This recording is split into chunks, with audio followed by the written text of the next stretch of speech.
에레미야애가 3장 31절에서 39절에 있는 말씀입니다. 에레미야애가 3장 31절에서 39절에 있는 말씀, 오늘 우리에게 주시는 하나님의 말씀, 우리 함께 한 목소리로 받들어 읽겠습니다.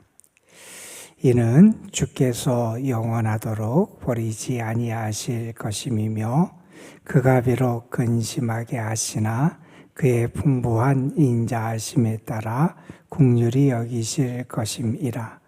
주께서 인생으로 고생하게 하시며 근심하게 하심이 본심이 아니시로다. 세상에 있는 모든 갇힌 자들 발로 밟는 것과 지존자의 얼굴 앞에서 사람의 재판을 굽게 하는 것과 사람의 송사를 억울하게 하는 것은 다 주께서 기쁘게 보시는 것이 아니로다. 주의 명령이 아니면 누가 이것을 능히 말하여 이루게 할 수 있으랴. 화와 복이 지존자의 입으로부터 나오지 아니하느냐. 살아있는 사람은 자기 죄들 때문에 벌을 받나니 어찌 원망하랴. 아멘. 우리가 어제 읽어본 말씀에 보면 고난 중에 있는 자라도 그의 삶에서 가장 중요한 것은 하나님과의 바른 관계를 세워가는 것이다 하는 것을 우리에게 가르쳐 줬습니다. 특별히 25절에서 27절 말씀에 보면 우리가 고난당할 때도 어떻게 하나님을 믿는 사람답게 우리가 살아가고 우리의 태도를 취해야 되는지를 가르쳐 줍니다. 우리가 하나님을 구하고 하나님의 역사하심을 기다리며 살아가는 것이 중요하다 하는 것을 우리에게 가르쳐 주기도 했고요. 그것을 이렇게 표현하기도 했습니다. 우리가 하나님의 구원을 바라고 잠잠히 기다리는 게 좋다. 우리는 하나님의 살아계심을 믿잖아요. 하나님의 능력을 믿잖아요. 하나님의 사랑을 믿잖아요. 그렇기 때문에 우리는 고난 당할 때에도 이 하나님에 대한 우리의 믿음의 태도를 더 굳건하게 세워 나갈 수 있어야 한다는 겁니다. 때로 우리가 징계를 받을 때도 있어요.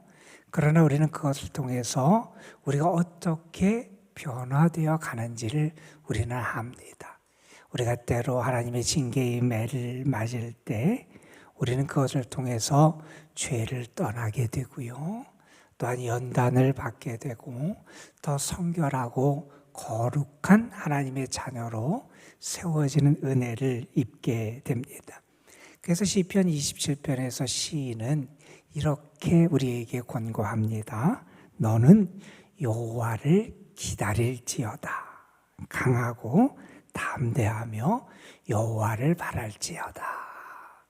우리가 어떤 일이 있어도 때로 내가 평안할 때도 있고 때로는 고난과 아픔과 정말 큰 시련의 때도 우리에게 찾아오지만 우리는 어떻게 살아가야 되느냐. 여호와를 기다리고 흔들리지 않고 굳건하게 주님을 바라면서 살아갈 수 있어야 한다 하는 겁니다.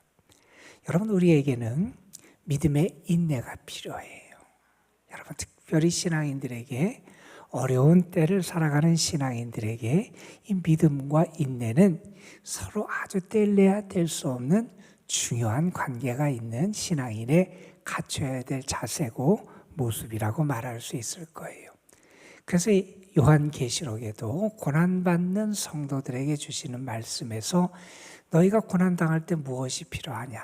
그때 너희에게 필요한 게 믿음과 인내다. 여러분, 하나님을 믿는 사람이 인내할 수 있잖아요. 하나님의 긍휼을 바라는 사람이 인내할 수 있잖아요. 오늘도 계속해서 이 시인은 우리가 하나님을 믿는 사람으로서 어떻게 살아가야 되는지를 다시 한번 우리에게 가르쳐 줍니다. 우리가 왜 이렇게 믿음의 인내 가운데 살아가야 되느냐? 오늘 말씀 31절 이하의 말씀 이렇게 말해요. 이는 주께서 영원하도록 버리지 아니하실 것이다. 내가 지금 어려워요. 다른 유대 민족처럼 나라가 망하고 포로로 끌려가고 받은 것이 다 빼앗기고 삶 자체의 기반이 무너지는 것 같은 큰 시련이 그들에게 찾아올 때도 있을 거예요. 그런데 그러한 아픔과 고통의 자리에서 시인이 묵상하면서 그것을 마음에 담고 있으면서 깨달은 것은 주님의 인자하심과 긍휼하심이 풍성하다는 거였잖아요. 주님이 나를 그렇게 내가 범한 죄대로 그대로 나에게 징계한 것이 아니라는 거예요. 어제 말씀에서도 주님은 우리를 그러나 진멸하지 않으셨다. 마땅히 다 버려야 되고 다 없애야 되고 다 멸절시켜야 되는데 하나님이 그렇게 우리를 완전히 버리신 것이 아니더라 하는 것을 깨달았다는 거지요. 우리가 잘 아는 아주 유명한 표현이 있어요. 고난이야말로 변장된 축복이다. 여러분 그런 표현 많이 들어보셨을 거예요. 이 표현을 원래 한 분이 미국의 여류 시인이었어요. 라이스라고 하는 시인이 원래 한 표현을 우리가 많이 인용하게 되는데, 여러분 고난을 겪으면서 우리가 더 큰 하나님의 사랑을 알게 되고요. 하나님의 긍휼하심과 은혜를 경험하게 되고요. 그때 우리는 더 하나님을 찾게 되는 은혜를 누리게 되더라는 거예요. 그분은 말하는 거예요. 고난, 물론 힘들고 어려워요.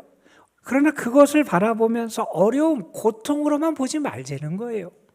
왜냐하면 그런 일을 겪으면서 우리의 믿음이 더 정결해지고 하나님을 바라보는 은혜를 누리게 되더라 하는 겁니다. 시인은 고난을 겪었어요. 민족의 아픔과 고난을 자신의 고난과 아픔으로 겪습니다. 그러나 그 가운데서 그가 하나님을 발견하게 됩니다. 오늘 말씀 32절에서 이렇게 말합니다. 그분이 우리를 징계하게 하셔서 우리가 때로 힘들고 때로는 근심할 수 있다는 거예요. 그러나 그의 풍부한 인자하심을 따라 우리를 긍휼히 여기실 것을 내가 믿는다는 거예요. 하나님의 긍휼하심이 더 크다는 겁니다. 그래서 우리가 너무나 잘 알고 유명한 말씀이 그 다음에 33절에 등장하는 겁니다. 주께서 인생으로 고생하게 하시며 근심하게 하심이 본심이 아니시더라는 거예요. 하나님의 본심, 하나님의 마음, 하나님의 뜻을 발견하게 됐다는 거예요. 하나님의 본심이 어디 있느냐? 하나님이 때로 우리를 징계하시고 때로 우리에게 매를 드실 때가 있대요. 그러나 우리를 고통당하게 하고 우리가 고생하고 근심하며 거기서 끝나도록 하시는 게 하나님의 본심이 아니시더라. 예레미야 29장의 말씀에 보면 비슷한 이런 말씀이 거기에 등장을 해요. 예레미야도 그 예언서 말씀도 그렇잖아. 유다의 민족이 이제 망할 거고 그래서 포로를 준비하고 하나님의 징계가 그들에게 임할 거고 북쪽으로부터 바벨론이 와서 너희를 칠 거고 포로가 끌려갈 준비를 해라. 이러한 민족의 재앙에 대해서 하나님이 예레미야를 통해서 예언하시는 말씀 가운데 이런 말씀이 등장해요. 너희를 향한 나의 생각을 내가 아나니 재앙이 아니라 곧 평안이요 너희 장래에 소망을 주려 하는 것이다. 하나님의 본심이 무엇인지 알게 됐다는 거예요. 여러분 그래서 믿음의 사람은 현실을 넘어서 하나님께 시선을 고정하는 사람이 믿음의 사람이에요. 현실에는 고통이 있고 현실에는 눈물이 있고 때로는 현실에는 고통스럽고 근심거리가 있는 상황이 우리 앞에 계속 있을 수 있습니다. 그러나 그 현실의 고통과 아픔과 어려움만 바라보고 낙심하고 탄식하는 자가 아니라 오히려 그것을 넘어서 하나님을 바라보고 하나님께 나의 시선을 두고 하나님을 구하고 기다릴 수 있는 사람, 그 사람이 믿음의 사람이다 하는 것을 우리가 깨닫게 됩니다. 자, 그 다음에 34절부터 36절에 보면 어떤 말씀이 등장하냐면 이 하나님, 이렇게 긍휼하심과 인자하심을 가지신 분이 하나님이신데 그 하나님이 진노하시는 게 있다는 거예요. 하나님이 싫어하시는 몇 가지 일을 여기 특별히 언급을 합니다. 어떤 일을 언급하냐면 세상에 있는 모든 갇힌 자들을 발로 밟는 것, 그리고 하나님 앞에서 사람의 재판을 굽게 하는 것, 사람의 송사를 억울하게 하는 것. 여러분 지금 여기에 있는 거 갇힌 자, 그리고 재판을 받아야 되는 사람, 그리고 송사 가운데 있는 사람들, 그런데 이러한, 즉 이 사람들은 어떤 의미에서 억눌린 자, 약한 사람들을 나타내잖아요. 지금 현재 실현 가운데 있는 사람들을 나타내는데 이런 사람들에게 더 고통을 주는 것, 그들을 더 고통 가운데로 이끄는 것, 그것은 하나님이 기뻐하시는 일이 아니라는 거예요. 하나님이 싫어하시는 일이고 하나님이 진노하시는 일이다 하는 것을 언급을 해요. 여러분 이것은 이 말씀을 읽는 고통당하고 억눌린 가운데 있는 이들에게는 무한한 위로가 되는 말씀이에요. 아, 내가 이렇게 고통을 당하고 억울한 가운데 있는데 하나님은 이것을 아시는구나. 그리고 하나님이 이것을 갚아주실 것이구나. 이러한 소망을 그들이 갖게 된다는 거예요. 자, 그리고 37절부터 39절 말씀에 보면 모든 것을 주관하시는 분이 하나님이시라는 걸 먼저 우리가 인정해야 된다는 말씀을 해요. 이 말씀은 우리에게 두 가지 사실을 깨닫게 됩니다. 우리 자신은 대단한 것 같고 만물의 영장이라 모든 것을 다 마음대로 할 수 있을 것 같지만 사실은 우리는 연약한 존재이고 우리가 사실은 우리의 인생, 우리의 삶, 이 세상의 주인이 아님을 알아야 된다는 사실을 우리에게 깨닫게 하기도 하고요. 뿐만 아니라 이런 것도 우리가 알게 됩니다. 정말 모든 것을 주관하시는 분이 하나님인데 그 하나님의 다스리심은 정의롭고 공의롭고 의로우신 다스림으로 역사하시는 분이 하나님이시고 또한 긍휼로 우리를 인도하시는 분이 하나님이시기에 우리는 불평하고 원망하는 것이 아니라 오히려 그 하나님의 뜻에 순종하며 살아가는 그러한 믿음이 우리에게 필요하다는 사실을 우리에게 깨닫게 합니다. 여러분, 오늘 말씀에서도 계속해서 강조하고 어제 말씀에서도 우리에게 가르치는 말씀이 있습니다. 때로 하나님 우리를 징계하실지라도 그 징계는 잠시 있고 하나님은 우리를 영원히 버리는 분이 아니시다라는 사실입니다. 시편 30편에서 시인은 그래서 이렇게 노래하지요. 그의 노염은 잠깐이고 그 은총은 평생이로다. 하나님의 노하심 징계는 잠깐이라는 거예요. 돌이켜보면. 그런데 하나님의 인자하심 은총은 평생토록 나와 함께 하더라는 거예요. 그래서 뭘 합니다. 계속해서 저녁에는 울음이 기숙할지라도 아침에는 기쁨이 오리로다. 여러분, 우리는 그 인자하시고 긍휼하심이 풍성하신 하나님을 믿고 살아가는 사람이잖아요. 그래서 우리가 하나님께 대할 태도는 하나님을 경외하고 그분에게 순종하고 그분 은혜를 기다리고 그분 안에서 참 평안과 기쁨과 경배를 드리며 살아가는 게 우리 신앙인의 삶이 되어야 한다는 겁니다. 한 분의 이야기를 여러분에게 잠깐 소개하려고 그래요. 김혜영이라고 하는 분의 이야기입니다. 그분이 책을 썼는데 숨지 마, 내 인생이잖아 라고 하는 제목의 책을 썼어요.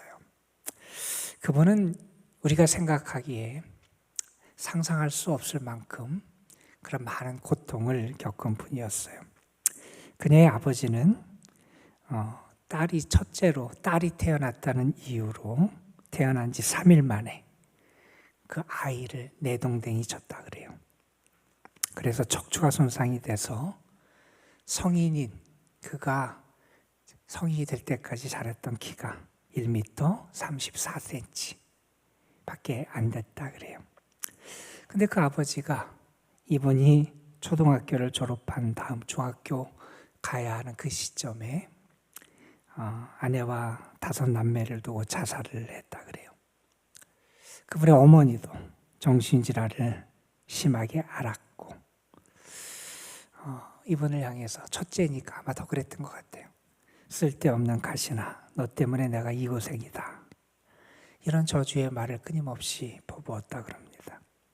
그리고 때리고 학대를 했다 그러고 칼을 들고 이 아이를 죽이겠다고 달려들기까지 했대요.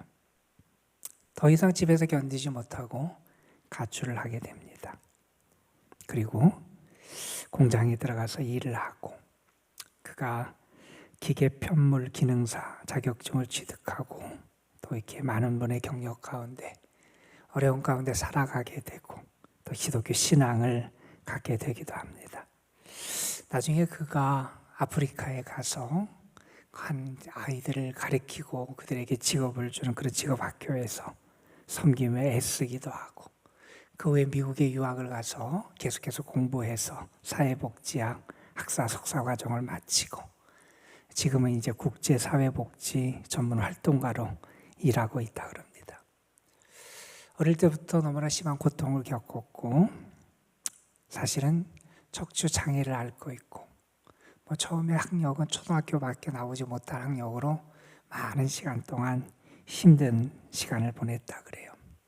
그때 그는 이런 마음을 품었답니다. 이 빌어먹을 놈의 세상 어떻게 살아야 되나. 확 죽어버리고 싶다. 어린 때 왜 안 그랬겠어요. 그런 마음으로 절망하고 아파하다가 이제 신앙을 갖게 되고 교회에서 저녁마다 가서 눈물로 기도하며 잠이 들었는데 어느 날 주님이 그분을 찾아오셨대요. 그러면서 그의 이름을 부르면서 내가 너의 친구다. 내가 너를 사랑한다. 내가 너를 믿는다. 이렇게 말씀해 주셨고 그가 이렇게 많은 사람의 도움과 또 본인이 노력을 해서 정말 어려운 가운데서도 큰 영향력을 끼치는 사람으로 성장해 갈 수 있었음을 고백을 합니다. 근데 그가 이렇게 이야기를 해요. 주님의 사랑과 위로를 경험한 뒤로 내 기도는 한탄의 기도에서 감사의 기도로 바뀌어 갔다. 주님께 드릴 것이라고는 마음 하나밖에 없음을 고백하며 주님을 위해 죽을 각오로 열심히 살겠노라 결심했다. 그리고 이렇게 말합니다. 인생에 닥친 고난은 하나님이 사람을 사람답게 만들려고 마련해 놓으신 선물이며 인생의 결핍은 하나님을 잊지 말고 살라는 숨은 메시지다. 어려움이 있었습니다. 그러나 그 가운데 믿음으로 주님을 만나게 되고 주의 도우심을 경험하며 자기의 삶을 세워 나가게 됩니다. 믿음의 사람은요, 현실만 바라보는 게 아니라 그 너머에 계신 하나님을 바라보고 그 하나님의 뜻을 발견하고 그분을 향한 소망 가운데 살아갑니다. 저는 오늘 여러분의 삶 속에서도 하나님이 여러분을 가까이 하심을 여러분이 경험할 수 있었으면 좋겠고요. 하나님의 본심을 깨달아 알고 그 하나님의 은혜 가운데 자신을 더 믿음으로 굳건히 세워나가는 참된 하나님을 기쁘시게 하는 신앙인들이 되시기를 주님의 이름으로 축원합니다. 기도하시겠습니다. 아버지 하나님, 오늘도 우리와 함께 해주셔서 우리 자신의 삶에 눈앞에 있는 모습, 내가 당한 어려움, 현실에만 매몰되지 않도록 우리의 눈을 띄워주시고 또한 우리를 향한 하나님의 사랑과 긍휼을 알게 하시고 나의 삶 속에서 믿음이 얼마나 위대하고 소중한 것인지 하나님을 바라보고 신뢰하며 살아가는 것이 얼마나 귀한 보물인지 또한 우리의 삶에 하나님의 본심을 알고 끝까지 하나님을 의뢰하며 살아가는 삶이 얼마나 가치 있는 것인지를 알게 하시려고 오늘도 우리를 불러주심에 감사를 드립니다. 아버지 하나님, 어려운 가운데 있는 이들도 있고 여러 가지 문제와 또 넘어야 될 산 앞에서 주의 도우심을 구하며 눈물로 기도하는 영혼들이 있습니다. 하나님, 저들에게 하나님의 자비하심과 긍휼하심을 믿을 수 있는 믿음을 주시고 끝까지 하나님을 신뢰할 수 있는 인내도 허락해 주시고 또한 하나님의 은혜 가운데 자신의 삶 속에서 역사하신 하나님의 은혜와 축복을 증거하며 감사할 수 있는 귀한 복도 저들에게 허락해 주시기를 바라고 원합니다. 고통으로 끝나는 것이 아니라 하나님의 긍휼과 자비하심의 열매가 저들의 삶에 맺혀질 줄 믿습니다. 하나님의 말씀하신 본심이 저들의 삶에 이루어지는 은혜가 있을 줄로 믿습니다. 특별히 시련과 역경 가운데 있는 영혼들에게 주님 자비하심과 긍휼하심과 인자하심의 은총을 더하여 주셔서 저들이 믿음 가운데 주님을 바라보고 주께 구하고 주를 향하고 주님을 향한 소망으로 다시 설 수 있도록 역사하여 주옵소서. 오늘도 우리가 주님 앞에 나와서 기도합니다. 주님을 사랑하고 주의 능력을 믿고 주의 은혜를 구하며 주를 바라보는 영혼들을 하나님 긍휼히 여겨 주셔서 저들의 간구가 땅에 떨어지지 않음을 알게 하여 주시고 하나님의 귀를 기울이시고 하늘문을 여시고 응답하심을 믿으며 구할 수 있도록 성령께서 역사하여 주옵소서. 오늘도 고관절 수술을 앞둔 사랑하는 딸이 있습니다. 하나님 기억해 주시기를 원합니다.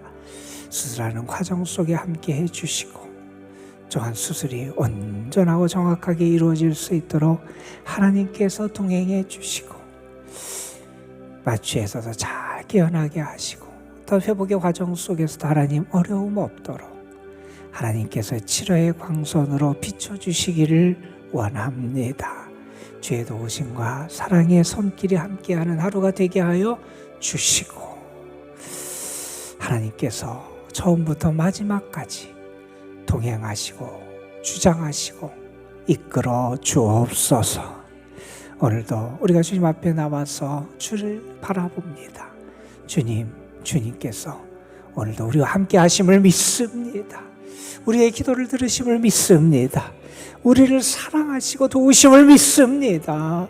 하나님을 향하여 온전한 믿음으로 나아가는 저희들 되게 하여 주시고 이 시간 믿음으로 구하면서 주님이 주시는 은혜로 충만하게 하시고 주님이 주시는 평안함과 기쁨이 우리의 심령에 넘쳐나게 하여 주옵소서.